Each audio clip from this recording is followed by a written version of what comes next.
খাওয়ার টেবিলে এসে বসলো আয়ান। পাশেই মাহি বসে আছে। একটা চাকরানি খাবার বেড়ে দিতে ব্যস্ত।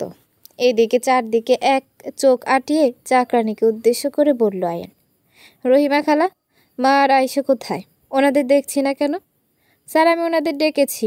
ওনারা বললেন ওনাদের এখন খিদে নেই, খাবেন না। খিদে লাগলে নাকি খেয়ে নেবেন। এটা কেমন কথা? মা খাবার অনিয়ম শুরু করল নাকি? মাকে নিয়ে আর পারি না। উনি জানেন যে সময় মতো খাবার খেয়ে ওষুধ না খেলে ওনার শরীর খারাপ করবে, তাও এমন কেন করছেন? তুমি বসো মাহি, আমি বরং মাকে আর আয়শাকে ডেকে নিয়ে আসি। কথাটা বলে আয়ান চলে যেতে নিলে মাহি ওর হাত ধরে ওকে যেতে বাধা দিয়ে বলতে লাগলো, দেখো আয়ান, মা তো আর ছোট বাচ্চা না যে নিজের ভালোটা বুঝবেন না। হয়তো ইচ্ছে করেই করছে না, তাই খাচ্ছেন না। খিদে পেলে খেয়ে নেবেন। তুমি শুধু শুধু নিজের সময় নষ্ট করছো। তোমার মনে নেই খাবার শেষ করে আমাদের বাবার বাড়ির উদ্দেশ্যে বেরোতে হবে? সবাই আমাদের জন্য কখন থেকে যেন অপেক্ষা করে বসে আছেন। কথাটার উত্তরে আয়ান কিছু বলবে এর আগে চাকরানি মানে রহিমা খালা বললেন, উনি ঠিক বলেছেন স্যার। আপনার মীরা আপনারে আপনার মীরা আপাকে নিয়ে চিন্তা করা ঠিক না। ওনার খিদে লাগলে উনি তো নিজেই খেয়ে নেবেন। এখন তো আর আখিমা নেই যে না খেয়ে আগে ওনাকে টেনে টুনে খাইয়ে দেবে, ওনার দেখাশোনা করবে। এখন যে ওনার নিজেকে নিজেরই সামলাতে হবে। আপনি বরং খেয়ে মাহি ম্যাডামের সাথে চলে যান। কথাটা কর্ণপাত হতেই মাহির মেজাজ বিগড়ে গেল। ওর সামনে চাকরানি আখির প্রশংসা করছে, মানে ওকে ঠেস দিয়ে কথা বলছে। এটা রহিমা খালার মনোভাব আদেও না থাকলেও তাই মনে মনে ধরে নিল মাহি। আর উঠে ঠাস করে রহিমা খালার গালে কড়া একটা থাপ্পড় বসিয়ে দিল, যাতে রহিমা খালা মুখ থুবড়ে ফ্লোরে পড়ে গেলেন। এহেন কাণ্ডে হতভাগ হলো আয়ান। এদিকে মাহি চেঁচিয়ে বলতে লাগলো, ছোট লোক কোথাকার, তোর সাহস কি করে হলো আমাকে ঠেস দিয়ে কথা বলার? তাও আমাকে নাম ধরে রাখিস। আমি মাহি ম্যাডাম না, অনলি ম্যাডাম। আমার পায়ের ধুলো সমানো মূল্য হবে না তোর। আর তেজ দেখাস কোটি টাকার। এতক্ষণ রহিমা খালার চুল মুঠো করে ধরে কথাগুলো বলে ওনাকে আবারও ফ্লোরে ছুঁড়ে মারল মাহি। আয়ান হতভাগ হয়ে ছুটে গিয়ে ওঠালো খালাকে। মাহি এখনও শান্ত হয়নি, আবারও বসল। চলে যা ছোট লোক, আমি যেন তোর ওই অলক্ষণে মুখটা আর না দেখি। আপনি না বললেও চলে যেতাম ম্যাডাম। আখিমা ছাড়া যে এ ঘরটা ঘর না, বন্ধ কুটির মনে হয়। থাকবো না, কাল রাতে ভেবে নিয়েছিলাম, আর এখন তো চলে যাওয়ার অনুমতিও পেয়ে গেলাম। হোক না সেটা অপমানের সহিত। চলি সাহেব, ভালো থাকবেন আপনি। আর পারলে মীরা আপা আর আয়েশার খেয়াল রাখবেন। কথাটা বলে কাঁদতে কাঁদতে বাইরের দিকে চলে গেলেন রহিমা খালা। আয়ান এবার অনেকটা ক্ষেপে গেল। চোখ দুটো রক্তবর্ণ করে তেজি গলায় বলতে লাগলো, এটা কি করলে মাহি তুমি? রহিমা খালাকে এভাবে তাড়িয়ে দিতে পারলে? উনি আজ 25 বছর ধরে আমাদের বাড়িতে কাজ করছেন। সে ছোট থেকে দেখে আসছি ওনাকে। উনি কোলে পেটে করে মানুষ করেছেন আয়শা আর আমাকে। আর আজ তুমি ওনার সাথে এমনটা করতে পারলে? আয়, তুমি আমাকে শাসাচ্ছ? তুমি দেখলে না ওই চাকরানিটা আমাকে কেমন ঠেস দিয়ে কথা বলছিল? ওই বজ্জাতনিটা আমাকে তোমার সামনে অপমান করলো, আর তুমি কিছুই বললে না। বরং এবার আমাকে রাগ দেখাচ্ছ। উনি তোমাকে ঠেস দিলেন কোথায়? উনি তো সহজ ভাষায় এটাই বললেন যে আখি মায়ের খেয়াল রাখতো। এবার আখি নেই, তাই মাকে নিজের খেয়াল নিজেই রাখতে হবে। আর এটা তো সত্য কথাই বলেছেন উনি। তুমিও ওই আখির পক্ষপাতিত্ব করতে পারলে আয়ান? তুমি পারলে আমাকে এভাবে অপমান করতে? আমি কখনো ভাবিনি তুমি এভাবে আখির সাথে আমার তুলনা করবে। তুমি তো আমায় ভালোই বাসো না। যদি বাসতে তবে বারবার ওই আখির প্রশংসা করতে না। আমার তো মনে হয় তুমি আমার বাবার বাড়িতে বেড়াতে যাবে না বলে এমনটা ইচ্ছে করেই করলে। এবার খুশি তো আমায় কাঁদিয়ে? আমার মা বাবা কত অধীর আগ্রহে আমাদের পথ চেয়ে বসে আছেন, আর তুমি এমনটা করলে। আমি আর কোথাও যাব না। কথাগুলো বলে ন্যাকা কান্না করতে করতে রুমের দিকে ছুটল মাহি। আয়ান কয়েকবার ওকে পেছন থেকে ডাকলেও ওর ডাকে কোনো সাড়া দিল না মাহি। ডাক্তারের ক্যাবিনে বসে আছে আখি। কি হয়েছে ডাক্তার? আপনি আমাকে হঠাৎ ডাকলেন?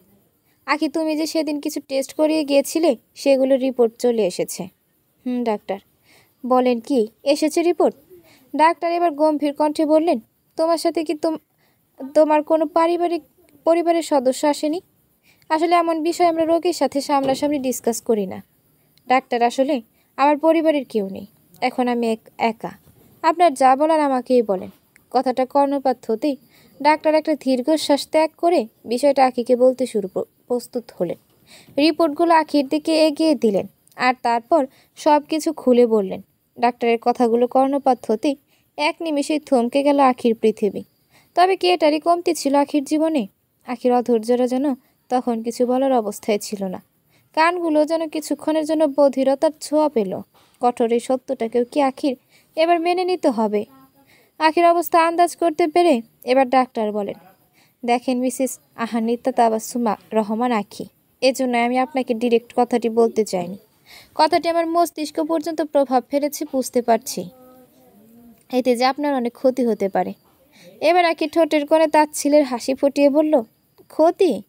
হ্যাঁ, ক্ষতির আর কি বাকি আছে ডাক্তার? হয়তো এটার জীবনে কমতি ছিল, তা পূর্ণতা পেয়ে গেছে আজ। এটা নিয়ে আবার কি প্রেশার পড়বে আমার মস্তিষ্কে? আপনাকে পুরো চিন্তামুক্ত থাকতে হবে এখন সব সময়। একটু চিন্তা আপনার জন্য অনেক বড় ক্ষতির কারণ হয়ে দাঁড়াতে পারে। আপনাকে সময় মতো ওষুধ সেবন করতে হবে। আর হ্যাঁ, নিয়মিত চেক আপের জন্য আসতে হবে। আপনি পারলে নিজের কোনো আপনজনকে কালকে একবার আমার কাছে নিয়ে আসবেন। ওনাকে আমি আপনার খেয়াল রাখার বিষয়টা বুঝিয়ে দেব। আগে আবারও ঠোঁটের কোণে তার ছেলের হাসিটা ঝুলিয়ে পড়ল। আপনজন আসলে আপনজন বলতে আর কেউ নেই ডাক্তার আমার। আখির জীবন চলার পথে যেও এখন একদম একা। এই সংগ্রামটাও যে আখিকে একাই লড়তে হবে। তবে আপনি চিন্তা করবেন না ডাক্তার, আমি নিয়মিত চেক আপ করাতে আসবো। আর হ্যাঁ, যাবার আগে আরেকটা কথা বলি ডাক্তার, আমি মিসেস আহান্বিতা তাবাসসুম আখি না, শুধু আহান্বিতা তাবাসসুম আখি। জিনিসটা খেয়াল করবেন, সামনে থেকে আশা করছি। তবে চলি ডাক্তার, ধন্যবাদ আপনাকে। রিপোর্টগুলো হাতে নিয়ে বেরিয়ে পড়ল আখি। একটা অটোর দরজার পাশে মাথা ঠেকিয়ে বসে আছে আখি। গাড়িটাও চলছে আপন গতিতে। আশেপাশের পরিবেশটা যে ছুটছে মন মতো। চারপাশে কত হই হুল্লোড়, কত শব্দ, কত আওয়াজ। শুধু নিঃশব্দ আখির মন। পিঞ্জরখানা কত কঠিন হয়ে থাকে মেয়েদের জীবন। আসলে কি মেয়েদের কোনো নিজস্ব পরিচয় নেই? বিয়ের আগে মেয়েদের নামের সাথে বাবার নামটা জুড়ে দেওয়া হয়, আর বিয়ের পরে সেই জায়গায় চলে আসে স্বামীর নাম। আর স্বামীর নামটাও যখন চলে যায়, তখন আর লোক ওই মেয়েটাকে ভালো নজরে দেখতে নারাজ। তবে কেন এমনটা ঘটে? মেয়েরা কি আদৌ পারে না নিজের পরিচয়ে বাঁচতে? পারে না নিজেদের একটা আলাদা পৃথিবী গড়ে নিতে? কেন নির্মম হয় ভাগ্যের এই পরিহাসটা? কেন যার কিছুই থাকে না তার কাছ থেকেই সবাই সব কেড়ে নিতে চায়? তবে কি আখির জীবনটাও শুধু সব বিলিয়ে দেওয়াতেই ব্যর্থ হতে চলল? কি দোষ ছিল আখির যে ওর সাথে এমনটা ঘটতে হলো? এমন সীমাহীন ভাবনাধারার অবসান ঘটানোর আগে আখি পৌঁছে যায় নিজের গন্তব্যে। আয়নার সামনে দাঁড়িয়ে মুখ ফুলিয়ে চুল আঁচড়াচ্ছিল মাহি। তখনই আয়ান এসে ওকে পেছন থেকে জড়িয়ে ধরল। কি আমার বেবিটা রাগ করেছে বুঝি? আয়নের আহ্লাদে এই কথাটার কোনো উত্তর দিল না মাহি। মুখটা বাংলার পাঁচের মতো করে দাঁড়িয়ে নিজের কাছে ব্যস্ততা দেখালো আয়ানকে। আজ যে উনি নিজের প্রাণের স্বামীর সাথে অভিমান করে আছেন, কথাও বলবেন না, মনে মনে এটে রেখেছেন। এদিকে সুন্দরী বইয়ের রাগ না ভাঙিয়ে শান্ত হবে না যে, সেই নরের অশান্ত মনখানা। সুন্দরী রমণীরা উত্তর না পেয়ে খচখচ করে উঠল নরের বুকের মাঝখানটা। এবার পকেটে হাত ঢুকিয়ে কিছু একটা বের করলো। তারপর ওটা নিজের সুন্দরী রমণীর গলায় পরাতে বলল, এটা দেখার পর মনে হয় না আমার বেবিটা আমার সাথে আর রাগ করে থাকতে পারবে। সত্যি যে এটাই হলো। স্বর্ণের সে হাতটা দেখেই চোখগুলো যেন বেরিয়ে আসার উপক্রম হলো সেই রমণী। নিমেষে ভুলে গেল সব রাগ। পেছন ফিরে গিয়ে বাহুডোরে আবদ্ধ করলো নিজের নরকে। কি পছন্দ হয়েছে? খুব সুন্দর। এবার আর সুন্দর মুখখানাতে মলিনতা টাঙিয়ে না রেখে ঝটপট রেডি হয়ে নাও। আমি যে আবার শ্বশুর বাড়িতে যাবার তর সইতে পারছি না। তুমিও না পারে বটে। আমি তো রেডি হয়ে আছি, তুমি জলদি রেডি হয়ে আসো। যাও। রাত প্রায় 2টা। পার্ট টাইম জবটা করে বাড়ি ফিরছিল আখি। রাস্তাগুলো পুরো ফাঁকা, কোথাও কোনো যানজট নেই। একা রাস্তায় হাঁটছে আখি। জবে জয়েন করার আগেই যে অনেকগুলো অ্যাডভান্স নিয়েছিল আখি, সেগুলো মেডিকেল ভার্সিটিতে ভর্তির জন্য খরচ করে দিয়েছে। তাই আজ আর চেয়েও কোনো টাকা পেল না অফিস থেকে। কোথা থেকে বাড়ির মালিকের টাকা দেবে এটাই ভাবনাতে ঘোরাচ্ছে, আর গুটি গুটি পায়ে হাঁটছে আখি। হঠাৎই খেয়াল করতে সক্ষম হলো 3টে লোক ওর পথ আগলাচ্ছে। আখির বুঝতে সমস্যা হলো না এগুলো বাজে লোক। ওদের চোখগুলো যে হায়নার মতো আখিকে ঘুরিয়ে ঘুরিয়ে দেখতে ব্যস্ত। আখি পালাবে তার আগেই 3জন সার্কেল করে ওর চারপাশে ঘুরতে লাগলো। আখি ভয় পেয়ে গেছে, তবুও তার বহিঃপ্রকাশ হতে দিল না। মুখে স্কুলের এক সময়ের কারাতে চ্যাম্পিয়ন আখি। তাছাড়া স্কুলের বাইরেও আখি কারাতে ট্রেনিং করেছে, তাই মনে সাহস জুটিয়ে নিজের জানা কৌশল দিয়ে কোনো রকমে লোক 3টার কবল থেকে বেরিয়ে ছুটতে লাগলো। লোকগুলো ওর পিছু ছাড়ছে না। আজকে যেন ওকে ছিঁড়ে খাওয়া না অবধি শান্তি হবে না এদের। আখি দৌড়াতে গিয়েও এখন আর পেরে উঠছে না। কেন যেন চোখের সামনে সব কিছু অন্ধকার হতে শুরু করেছে। পৃথিবীটা যেন ওর আশেপাশে ঘুরতে শুরু করলো। শত চেয়েও নিজের ব্যালেন্স ঠিক রাখতে পারলো না। জ্ঞান নেই অবস্থায় বুঝতে পারলো এক জোড়া বলিষ্ঠ হাত ওকে ধরে নিয়েছে। হাতগুলো যেন ওর চিরচেনা, কিন্তু তাও ঠিক অনুমান করার বা সেই বলিষ্ঠ হাত জোড়ার মালিককে দেখার ক্ষমতা হয়ে উঠল না আখির। নিস্তেজ হয়ে পড়ে গেল। পিট পিট করে চোখ খুলল আখি। নিজেকে একটা ক্যাবিনে আবিষ্কার করলো। চোখ ঘোরাতেই দেখতে পেল পাশের চেয়ারে হেলান দিয়ে আয়ান চোখ বুঝে শুয়ে পড়ে আছে। ক্ষণিকে মনে পড়ল আখির সে সময়ের ঘটনা। আখির আর বুঝতে বাকি রইল না তখনকার সেই বলিষ্ঠ হাত জোড়া আর কারো নয়, আয়ানেরই ছিল। আয়ানের উপর চোখ পড়তে আখির ক্ষণিকের মনে পড়ে কিছু তিক্ত স্মৃতি। আর অন্য কিছু না ভেবে, কোনো কিছুই আর না জানতে চেয়ে উঠে চলে যেতে নিলে আয়ানের ঘুম ভেঙে গেল। আর আখি, কি করছো? উঠো না, শুয়ে থাকো, তুমি অসুস্থ। আখি এবার একটু ঘাবড়ে গিয়ে আয়ানকে উদ্দেশ্য করে জিজ্ঞেস করলো, আপনি আমার কেন কোনো টেস্ট করাননি তো? না না, কোনো টেস্ট করায়নি। কিন্তু কেন? আখি এবার আমতা আমতা করে বলল, না মানে এমনিতেই। তা আমি এখানে কি করে আসলাম? কাল রাতে কিছু বখাটে তোমাকে তাড়া করেছিল। তোমার ভাগ্য ভালো যে কালকে হাসপাতালে একটা ইমার্জেন্সি থাকায় এমার্জেন্সিটা শেষ করে সে সময় আমি ওখান দিয়ে আসছিলাম। তখন তোমাকে ছুটতে দেখে তোমার দিকে এগিয়ে যায়। লোকগুলো আমায় দেখে আর সেদিকে আসেনি, পালিয়ে যায়। কিন্তু তুমি জ্ঞান হারিয়ে গিয়েছিলে তখন, তাই তোমাকে হাসপাতালে নিয়ে এলাম। একটু রেস্ট করো, ভালো লাগবে। আমি আমি রেস্ট আমার ঘরে নিয়ে গিয়ে করে নেব মিস্টার আয়ান রহমান। আপনাকে চিন্তা করতে হবে না আমাকে নিয়ে, আমি একদম ঠিক আছি। আর ধন্যবাদ আমাকে বাঁচানোর জন্য। হয়তো আপনার প্রতিদান দেবার কোনো সামর্থ্য আমার কাছে নেই, তবুও যদি আমাকে কোনো দরকার পড়ে বলবেন। প্রাণ দিয়ে হলেও প্রতিদান দেওয়ার চেষ্টা করব। এখন চলি। এভাবে কথা বলছো কেন তুমি? আর চলি মানে? কোথায় যাবে তুমি? কাল না বলেই চলে গেলে। কোথায় গেলে আমায় বললেও না। তোমার ফোনেও কল করে পেলাম না, সব কিছুতে ব্লক করে রেখেছো আমায়। এত তেজ আর জেদ দেখালে হয় না আখি। B practical.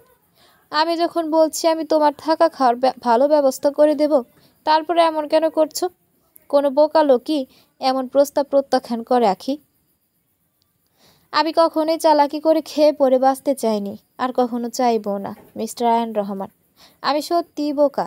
যদি চালাক হতাম তবে হয়তো আজ এই অবস্থায় থাকতে হতো না আমায়। কিন্তু আমি যেমনই আছি তেমনই ভালো আছি মিস্টার রহমান।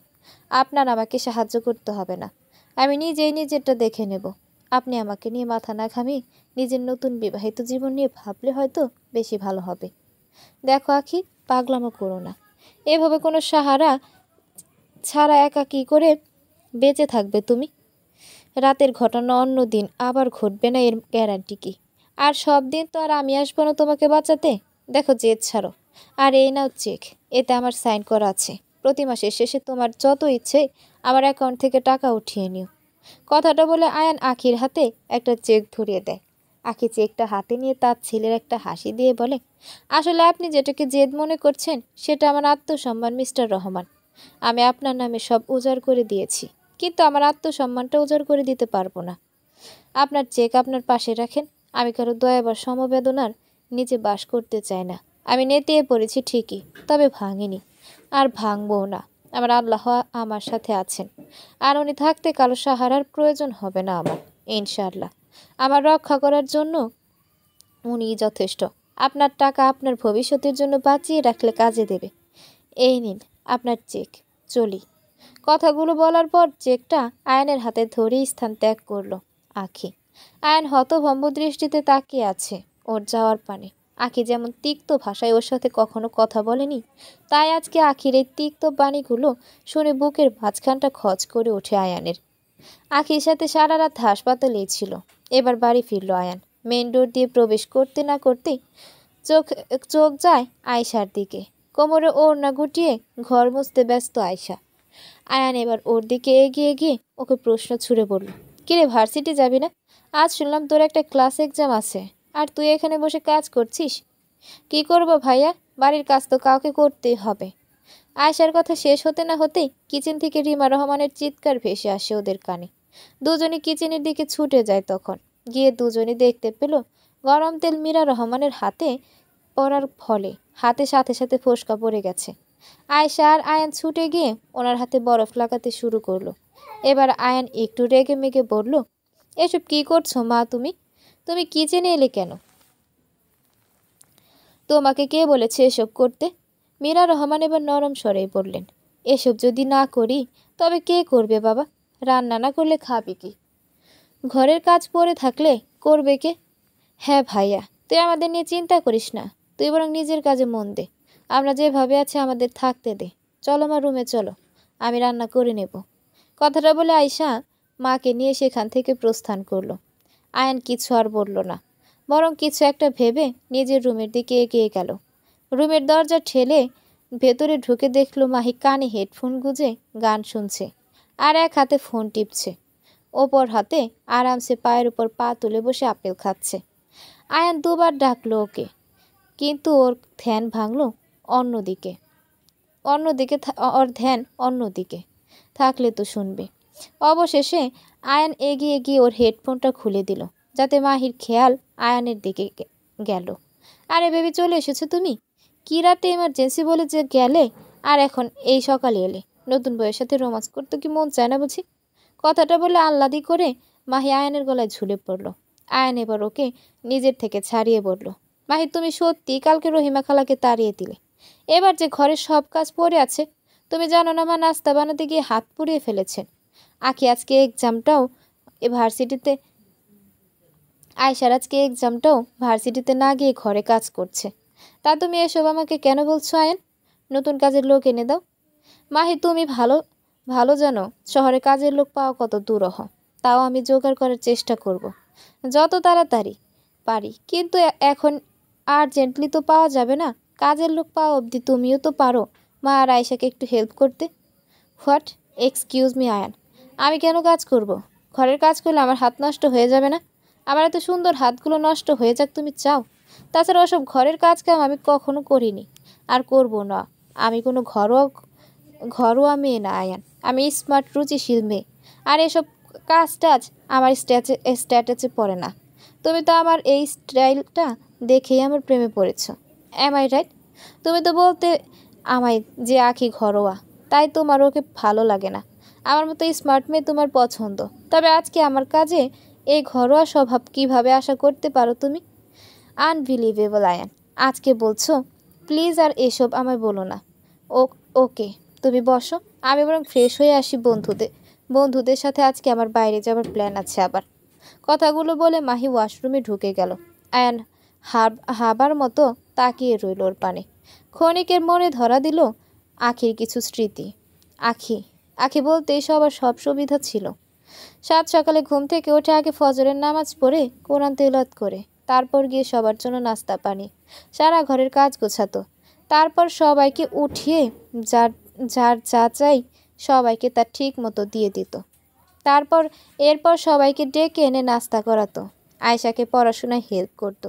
মীরা রহমানের খাওয়া দাওয়া, গোসল, এমনকি সকল কাজ আখিই দেখত। আখি থাকতে কখনো আয়ানকে নিজের জন্য কিছু ভাবতে হয়নি। কাপড়, খাবার জিনিসপত্র, কাগজপত্র সব কিছুই চাওয়ার আগে সামনে পেত আয়ান। আখির এমন সংসারী ভাবটাই আয়ানের ভালো লাগতো না। আর আজকে নাকি আয়ান সে সংসারী ভাব মাহির কাছ থেকে আশা করছে। মাহি তো ঠিকই বলেছে, আয়ান মাহিকে এজন্য বিয়ে করেছে, কারণ ও সংসারী না, বরং বিলাসবহুল জীবনযাপনে আগ্রহী রমণী। তবে আজকে আয়ান ওর কাছ থেকে আখির স্বভাব কী করে আশা করতে পারে? না, আয়ান তো এটা মোটেও ভালো করছে না। আয়ানের মাহিকে এমনটা বলা ঠিক হয়নি, বরং অন্য পথ দেখা দরকার ওর। এসব আবল তাবল সান্ত্বনা দিয়ে নিজেকে একটু স্বাভাবিক করলো আয়ান। নাস্তার টেবিলে বসে আছে আয়ান, তখনই মাহি সিঁড়ি বেয়ে নেমে আসলো। মিনি স্কার্ট পরে অনেক মডার্ন বেশে নিচে নেমে আসলো। ওর পরনের কাপড় দেখে আয়ানের বেশ খারাপ লাগলো। ভ্রুযুগল কুঁচকে বলল, তুমি এভাবে কোথায় যাচ্ছ? বারে, কোথায় আবার? বন্ধুদের সাথে বেড়াতে। বন্ধুদের সাথে বেড়াতে যাবে ভালো কথা, ভালো কাপড় পরে যেতে পারো। এসব কি? এসব আবার কি? এগুলোই তো ভালো কাপড়, আজকালকার মেয়েরা তো এসবই পরে। ও আইসি, তুমি আবার সো কল্ড হাজবেন্ডদের মতো আমাকে আমার পোশাক আশাক নিয়ে জাজ করতে শুরু করে দিচ্ছ না তো? আবার আয়ান, এমন মনোভাব তো কখনো মনেও এনো না। আমি কি পরবো কি করব না করব তা সবসময় নিজের মতোই করেছি। আমাকে কখনো কোনো হুকুম জারি করতে এসো না। বাই দ্য ওয়ে, আমার অনেক দেরি হচ্ছে, চলি। ভেবেছিলাম নাস্তা করে যাব, কিন্তু তুমি সে কখন থেকে বসে নাস্তা পাওনি। আমাকে না জানিয়ে কখন পেতে হবে, তাই চলি, বাইরে গিয়ে খেয়ে নেব। আর হ্যাঁ আয়ান, আমি তোমার সিন্দুক থেকে 10,000 টাকা নিয়ে যাচ্ছি। বন্ধুদের পার্টি দিতে হবে তো, তাই। ওকে, এবার চলি, বাই। এবার আয়শা এসে বলল, আর আপনি না খেয়ে যাবেন না? আমি নাস্তা বানিয়েছি, খেয়ে যান। মাহি এবার একটু উকি দিয়ে আয়শার বানানো নাস্তার দিকে তাকালো, তারপর নাক কুচকে বলল, ইয়ে, টোস্টগুলো তো দেখি পুড়ে পুড়ে পুড়ে আছে। তাছাড়া এই স্যান্ডউইচটাও কেমনটা দেখাচ্ছে, ছি। আসলে তাড়াহুড়া একটু অমন হয়ে গেছে। তবে তোমার নাস্তা তুমিই খাও, এমন নাস্তা মাহি খাবে না। কথাটা বলে আয়শাকে ব্যঙ্গ করে হাসতে হাসতে চলে গেল মাহি। আয়শার আগে হাতের মুঠো শক্ত করে নিল, তারপর অনেক কিছু ভেবে নিজেকে কন্ট্রোল করে নিল। এদিকে আয়ান হতভম্ব অবস্থায় বসে রইল। আবারও ক্ষণিকে মনে ধরা দিল আখির কিছু স্মৃতি। আয়ানের শেষ দিকে লেখাপড়া চলাকালীন সময়ে আখি তোর লেখাপড়ার খরচ জোটাতো। দিন শেষে সব টাকা এনে আয়ানের সিন্ধুকেই রাখত। কখনো নিজের প্রয়োজনে 1 টাকাও খরচায়নি আখি। কখনো যদি নিজের পরিবারের প্রয়োজনও টাকা নিতে হতো, তখন আয়ানকে না জিজ্ঞেস করে টাকাগুলো হাত দিত না। এমনকি কোটিপতির মেয়ে হবার পরও আখিকে কখনো এমন অশ্লীল কাপড় পরতে দেখেনি আয়ান। নম্র ভদ্র ব্যবহার, এমনকি পোশাক আশাকেই পরিপূর্ণ ছিল আখি। সকালটা অনেক সুন্দর দেখাচ্ছে এই নদীর পাড়ে। সকালটাতে মনের সুখে হাঁটতে ভালোবাসে আখি। নদীর পাড় ওর বরাবরই অনেক পছন্দের। হাসপাতালটার পাশেই ছোট্ট একটা নদীর ঝলক দেখতে পেয়ে এগিয়ে আসলো আখি। নদীর পাড়ের স্নিগ্ধ বাতাস মনটা দুলিয়ে দিচ্ছে আখির। নদীর পানিগুলো বেশ খানিক আগে ফোটা সূর্য রশ্মিতে চিকচিক করছে, যেন আখিকে হাতছানি দিয়ে ডাকছে ওগুলো। আখি এগিয়ে গেল জলের এক কদম ধারে। চোখ বন্ধ করে অনুভব করতে লাগলো সকালের সুন্দর হওয়াটা। হঠাৎই চোখে ধরা দিল জীবনের তিক্ত স্মৃতিগুলো। সবশেষে কানে সাড়া দিল ডাক্তারের বলা কথাগুলো। ঝট করে চোখ খুলে নিল আখি। ব্যাগ থেকে রিপোর্টগুলো আবার বার করলো। তারপর একবার সেগুলোতে চোখ বুলিয়ে নিল। এরপর খানিকক্ষণ নদীর জলের দিকে শান্ত দৃষ্টিতে তাকিয়ে বুক ছেঁড়া আর্তনাতে সজোরে চিৎকার করে উঠল।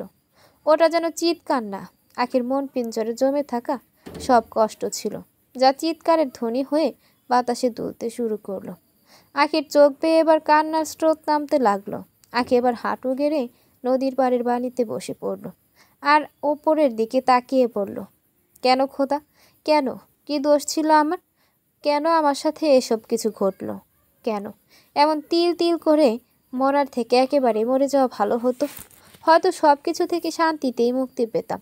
কথাগুলো বলে অনেকক্ষণ কান্না করলো আখি। বেশ কিছুক্ষণ পর চোখ মুখ শক্ত করে নিয়ে চোখের জল মুছে নিল আখি, আর কঠিন স্বরে বলতে লাগলো, বাবা বলতেন হাঁটা শিখতে গেলে চোট খেতে হয়। মানুষ পড়ে গিয়েই তো উঠে দাঁড়াতে শেখে। আর আমাকেও তো যে দাঁড়াতে হবে। খোদা তো নিজের প্রিয় বান্দাদেরই সব থেকে বেশি পরীক্ষা করেন। হয়তো খোদা আমাকেও তাই করছেন, আর আমিও সেই পরীক্ষায় পরাজিত হব না। যতদিন বেঁচে আছি সংগ্রাম করব, নিজেকে প্রতিষ্ঠিত করব। অনেক তো পরের জন্য বেঁচেছিলাম, এবার না হয় নিজের জন্য বাঁচব, নিজের জন্য কিছু করব। কথাগুলো বলে আখি আবারও খোলা আকাশের দিকে আবারও তাকিয়ে বলল, হে খোদা, রহম করো আমায়, যেন আমি নিজের সকল প্রোগ্রামে জয়ী হতে পারি। আজকে প্রথম ক্লাস আখির। এই প্রথম ভার্সিটিতে প্রবেশ করলো। মেডিকেল ভার্সিটিতে পড়ার স্বপ্ন যে আদৌ পূরণ হতে চলেছে ভেবেই গায়ে কাঁটা দিয়ে উঠেছে আখির। অনেক দিন পর আজকে সত্য একটা হাসি ফুটে উঠল আখির অধরের কোণে। সেটা যে এই ভার্সিটির মাটির উপর বুক ফুলিয়ে খাড়া হতে পারার খুশিতে আখির অধরের কোণে মান পেয়েছে। খুশি মনে ভার্সিটির দিকে এগোতে নিচ্ছিল আখি, তখনই ধাক্কা খায় কারো সাথে। আখি পড়ে যেতে নেবে, এর আগে বলিষ্ঠ দুটি হাত পাকড়াও করে ধরে ওকে। হাত দুটির ছোঁয়া আখির কাছে একদমই অচেনা লাগলো। চোখ বুলিয়ে দেখতে গিয়েও মুখখানা চিনতে পারল না আখি। লোকটা আখিকে ধরে হাবার মতো তাকিয়ে আছে ওর দিকে, যেন লোকটা আখিকে না কোনো ভূতকে দেখে নিয়েছে। এদিকে আখি নিজেকে লোকটার কাছ থেকে ছাড়িয়ে নিয়ে স্বাভাবিক হয়ে দাঁড়িয়ে গেছে, কিন্তু লোকটা এখনও স্বাভাবিক হয়নি। অবাক দৃষ্টিতে আখিকে দেখছে। আখি প্রথমে স্বাভাবিকভাবে বলল থ্যাঙ্কস, কিন্তু লোকটার কোনো প্রতিক্রিয়া পেল না। লোকটা তো হাবার মতো তাকিয়েই আছে, যেন আখির কোনো কথাই শুনছে না। এবার আখির রাগ হলো। প্রথমত এসে আখির সাথে ধাক্কা লাগলো, তা আখিকে বাঁচালো বলে আখি ধন্যবাদ জানালো, কিন্তু লোকটা কোনো রেসপন্স না করে হাবার মতো তাকিয়ে আছে। হ্যাঁ, আখি লোকটার চাহনিতে কোনো খারাপ মনোভাব দেখতে পাচ্ছে না বটে, কিন্তু তার বড় রাগ হলো আখির। তাই কটকট কণ্ঠে বলল, এই যে কানপুরে কি আপনার হরতাল চলছে? ধন্যবাদ বললাম, কানে যায় না? এমন হাবার মতো তাকিয়ে আছেন কেন? এর আগে মেয়ে দেখেননি নাকি? নাকি আমাকে আপনার কোনো চোর মনে হচ্ছে যে মুখটা ভালো করে দেখে নিয়ে পরে পুলিশের কাছে গিয়ে আমার কেস বানাবেন? হ্যালো, এক্সকিউজ মি, আপনি কানা নাকি নাকি বধির? হ্যালো, আজব তো, লোকটার কোনো ভাবভঙ্গি নেই। লোকটা যেন পুরো জমে গেছে আখিকে দেখে। আখির কোনো কথাই যে ওর কানে ঢুকছে না। লোকটার শ্রবণ শক্তি যেন ক্ষণিকে বিলুপ্ত পেল, শুধু আখিকে দেখতে পাচ্ছে। আখির কথা বলার ভাবভঙ্গি শুধু চোখে ফুটছে ওর। সেই ডাগর ডাগর চোখ জোড়া,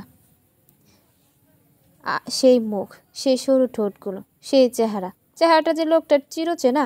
লোকটা এবার কাঁপা কাঁপা কণ্ঠে একটা কথাই ফুটালো, আরোহী।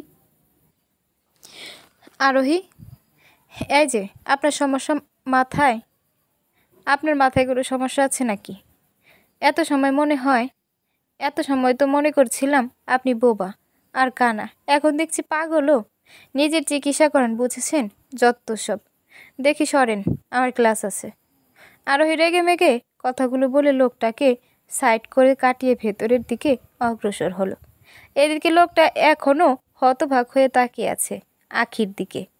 লোকটার চোখগুলোতেই নোনাজল টলমল করছে মুহূর্তে। এবার ব্যথা ভরা কণ্ঠে আলতো করে আবারও ভেসে বলে উঠল, আরোহী।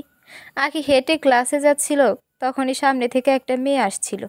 মেয়েটা তখন ফোন টিপতে টিপতে অগ্রসর হচ্ছিল, তাই আখিকে খেয়াল করেনি, যাতে আখির সাথে ধাক্কা খেয়ে মেয়েটার ফোন পড়ে যায় নিচে। মেয়েটার সাথে সাথে নিচে ঝুঁকে যায় ফোনটা তুলতে।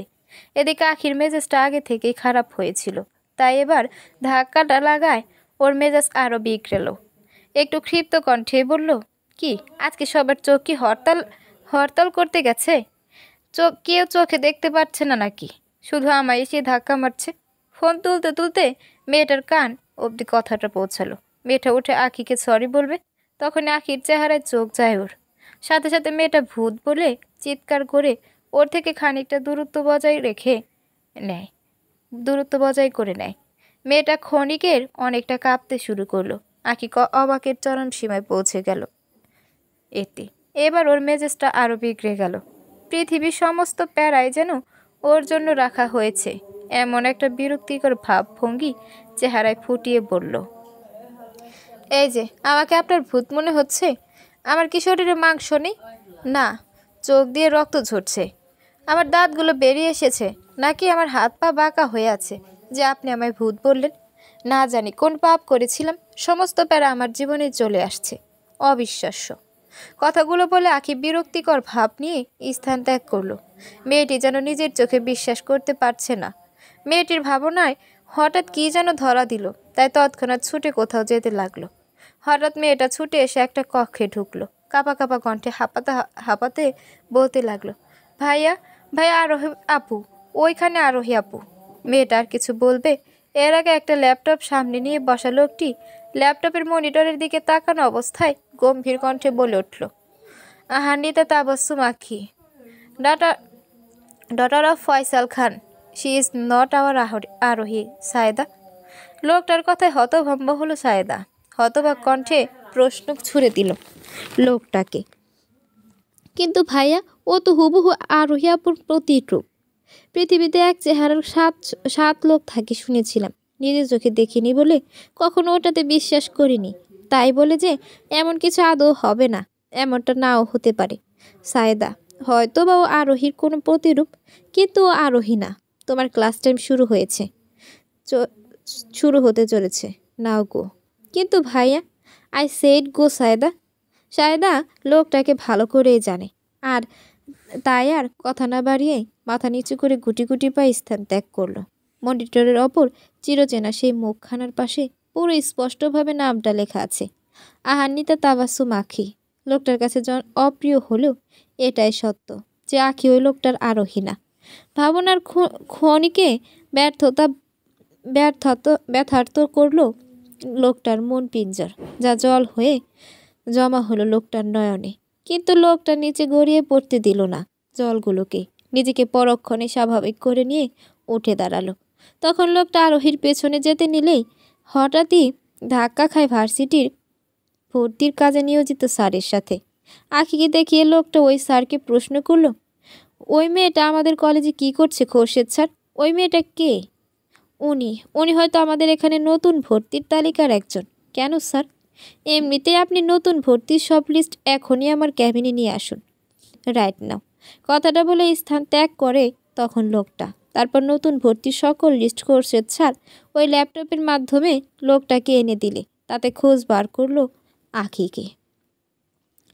ক্লাসে দ্বিতীয় বেঞ্চে বসে আছে আঁখি। প্রথম ক্লাস শুরু হতে আর 5 মিনিট বাকি।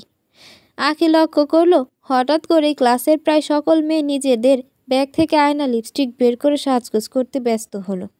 আঁখি অবাক হলো ওদের এমন কাণ্ড দেখে। মেয়েগুলো এমন কেন করছে? হঠাৎ আঁখি শুনতে পেল কয়েকটা মেয়ে বলছে, ইস, আদ্রিত স্যার কখন যে আসবেন জানিস, এমন হ্যান্ডসাম ছেলে আমি আজ পর্যন্ত দেখিনি। কেন যে স্যার এত হ্যান্ডসাম, দেখতে পুরো হলিউড হিরো। ওনার বিয়ে হয়ে গেছে বিষয়টা শুনে অনেক মন খারাপ হয়েছিল প্রথমে, কিন্তু পরক্ষণে শুনলাম ওনার বউ নাকি 2 বছর আগে মারা গেছে অ্যাক্সিডেন্টে। উনি এখন প্রপার সিঙ্গেল, আর আমি রেডি টু মিঙ্গেল। এই শর্ত, আদ্রিত স্যার শুধু আমারই হবে। আরে তোরা যে ওনাকে নিয়ে মারামারি করছিস, উনি তো তোদের দিকে তাকাবেন না, উনি আমাকে দেখেই ফিদা হবে দেখিস। মেয়েগুলোর এমন অবস্থা দেখে হাসি পেল আঁখির। ডক্টর আদ্রিত চৌধুরী নাম অনেক শুনেছে আঁখি। এই মেডিকেল ভার্সিটিটা ওনার বাবার। এখন ওনার বাবা, উনি আর ওনার ভাই মিলে দেখাশোনা করেন। উনি অনেক বড় সার্জন। ওনার মিডিয়ার সামনেই আসার কোনো ইন্টারেস্ট নেই। উনি নিজেকে আড়ালেই রাখতে পছন্দ করেন। ওনার বিষয়ে খবরের কাগজে অনেক পড়েছে আঁখি। ওনাকে নিয়ে পড়ার পর ওনাকে দেখার একটা কৌতূহল যে আঁখির মধ্যেও জন্মেছে, তা একজন গুরু হিসেবে দেখার কৌতূহলী বটে।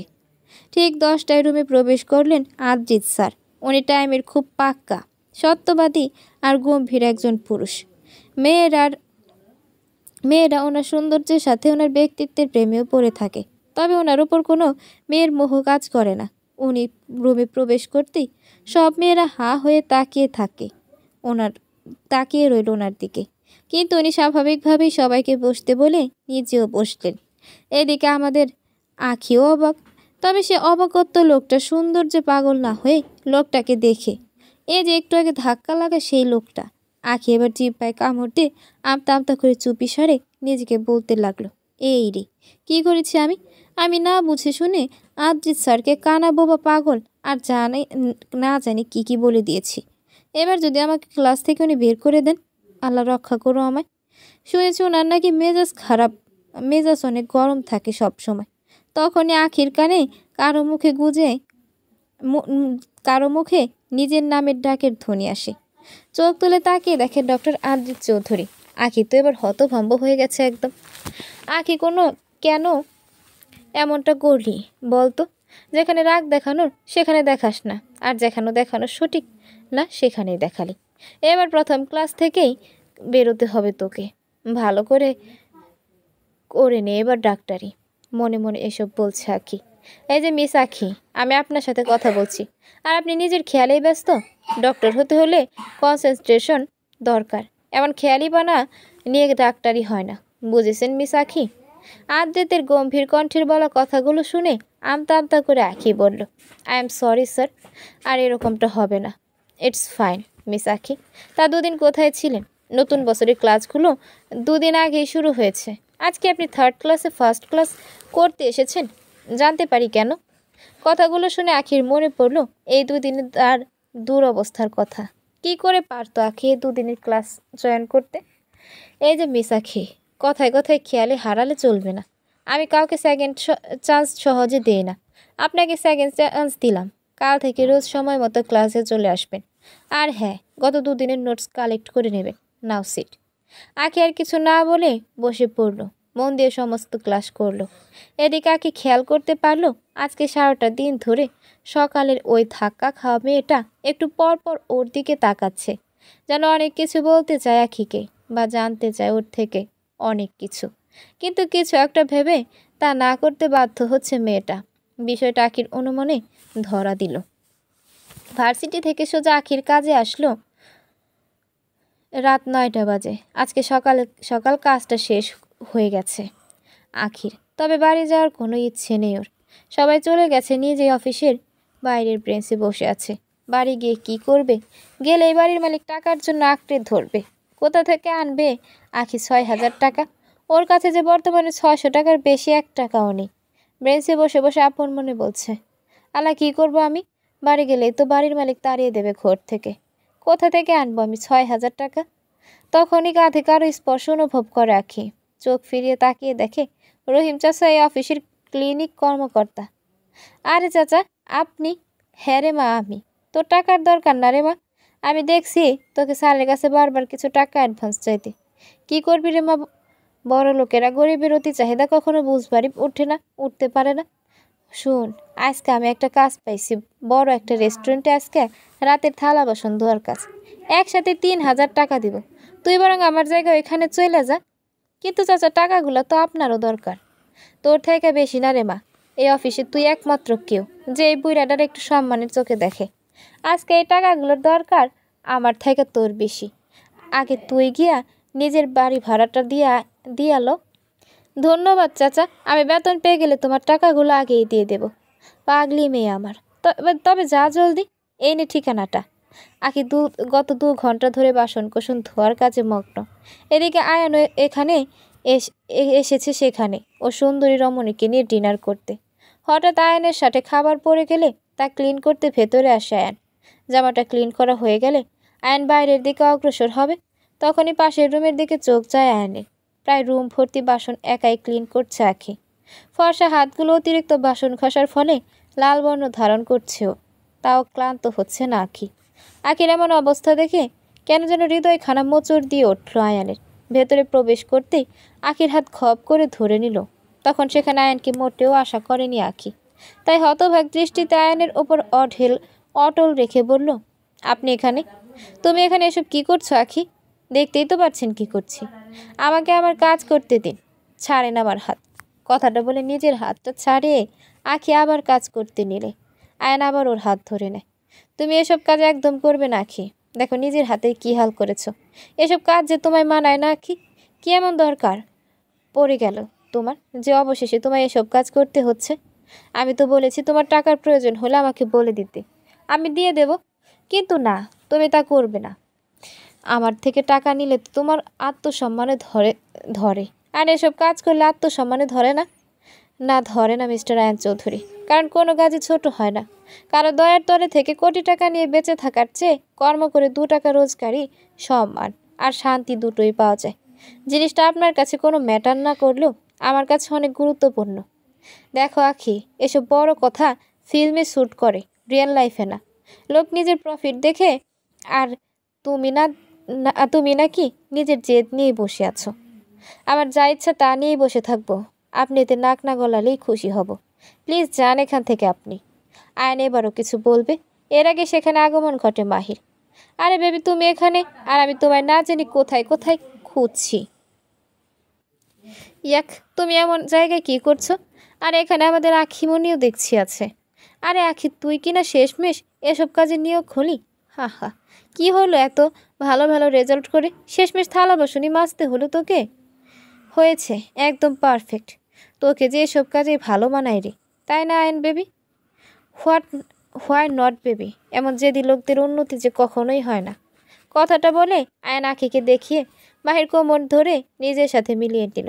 মাহিও আয়নকে আবেশে জড়িয়ে ধরে দাঁড়িয়ে আছে, আর আয়ন মাহির কোমরে হাত দিয়ে এদিকে দুজনই অধরের কোণে তাচ্ছিলের হাসি ঝুলিয়ে তাকিয়ে আছে আখির দিকে। আখি পারছে না নিজেকে সামলাতে, অনেক কষ্টে নিজের হাত দুই মুঠো করে নিয়ে নিজেকে স্বাভাবিক রাখার সমস্ত চেষ্টা করল আখি। কি করে পারবে নিজের ভালোবাসার মানুষটাকে এভাবে চোখের সামনে অন্যের সাথে মেনে নিতে? আয়নের মাহির কোমর আঁকড়ে ধরার জায়গাটা যেন চোখে থেকে সরছে না আখির, তাও ওদের সামনে নিজেকে দুর্বল দুর্বল পড়তে দিল না আখি। কাট কাট কণ্ঠে বলল, প্লিজ আপনারা যান আমার অনেক কাজ আছে। এমন জায়গায় কেই বা থাকবে? চলো আয়ন বেবি, এস বেবি চলো। দুজনে ঢলতে ঢলতে চলে গেল। এদের এমন নোংরামি আর সইতে পারছে না আখি। চট করে আখির মাথা ঘুরে গেল, সাইডের দেয়ালে ঠেস দিয়ে দাঁড়িয়ে পড়ল। তারপর কোনো রকম নিজের ব্যাগ থেকে একটা ওষুধ বের করে খেয়ে নিয়ে কিছুক্ষণ চোখ বুজে রইল আখি। আজ যে তার নোমান ঘরে ঢুকতেই দাদিমার রুম থেকে ভাঙচুর আর চেঁচামেচির শব্দ কানে ভেসে এলো। ওদের দুজনই ছুটে গেল সেদিকে। ঈশান চৌধুরী আর সায়েদা কোনো মতেই রাহেনা চৌধুরীকে সামলাতে সক্ষম হচ্ছে না, সাথে কাজের লোকও ব্যর্থ। না না, আমি খাবো না, আমার আরোহীকে এনে দাও। আমি আমার আরোহী ছাড়া কিছুই খাবো না, আমার আরোহীকে এনে দাও আমায়। আমি খাবো না। আজ ছোটে গিয়ে দাদিজানকে ধরলো আর বলল, তোমরা সবাই খাবার রেখে বাইরে যাও, আমি দেখছি। সবাই তাই করলো। প্রায় আধ ঘন্টা পর আদ্রিত রুম থেকে বেরোলো। সবাই রুমের বাইরে দাঁড়িয়ে আছে। আদ্রিত বেরোতেই ঈশান চৌধুরী জিজ্ঞেস করলেন, মায়ের অবস্থা এখন কেমন আদ্রিত? উনি এখন ঠিক আছেন? আমি ওষুধ খাইয়ে ঘুম পাড়িয়ে দিয়েছি। এবার ঈশানা চৌধুরী কান্না করতে করতে বললেন, আর কত বাবা, কত মায়ের এমন কষ্ট আমাদের দেখতে হবে। আরোহীকে ছাড়া মায়ের অবস্থা যে দিন দিন আরও অবনতির পথে যাচ্ছে। এবার সায়েদা উৎসুক হয়ে মুখে বলে উঠল, আমরা চাইলে আরোহী আপুকে ফিরিয়ে আনতে পারি। কথাটা শুনে সবাই সায়েদার দিকে অবাক দৃষ্টিতে তাকালো। রক্তচক্ষু নিয়ে তাকায় আদ্রিত।